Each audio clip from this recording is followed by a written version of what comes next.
Hörmətli dinləyicilər, deməli, həyatda tək olmaq çox pis şeydir. Tək qalmaq, tənhalıq çox pis şeydir. Amma yolda tənhalıq ən xoşbəxt haldır. Niyə? Çünki deməli, siz öz yolunuzdan gedəndə nə ola bilər? Heç nə ola bilməz əgər ətrafınızda heç kim yoxdursa. Ona görə mən məsləhət verirəm ki, tez-tez ötməyə getməyin. Niyə? Siz ötməyə gedən anda, ümumiyyətlə birinci, o maşın belə xasiyyəti var bəzi sürücülərin. Deməli, yavaş-yavaş gedir də, deyirsən ötüm də bunu. Bunu ötmək istəyəndə sürəti artırır.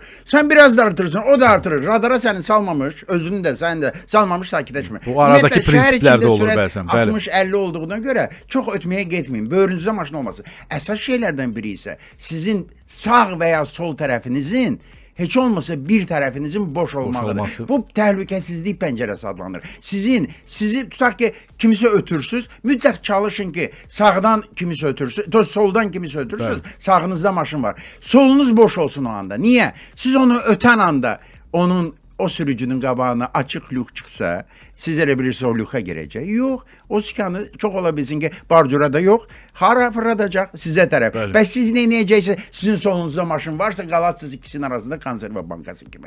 Və yaxud sola verəcəksiniz, soldakı maşını vuracaqsınız. Sağdakı çıxıb gedəcək öz keyfinə, siz isə cavabdeh olacaqsınız. Deməli, bir tərəfiniz boş olsun. Bəs bunu necə eləmək olar ki, bir tərəfiniz deyil, ay maşın çoxdur, mümkündür. Tıxacda mümkün deyil. Amma nisbətən boş yollarda, məsəl üçün, orta yüklənmiş yollarda, deməli, gedirsiniz, görürsünüz ki, biraz da qazı versəz, iki maşının arasına girərsiniz. Qardaş, girməyin də. Qazdan ayağınızı çəkirsiniz.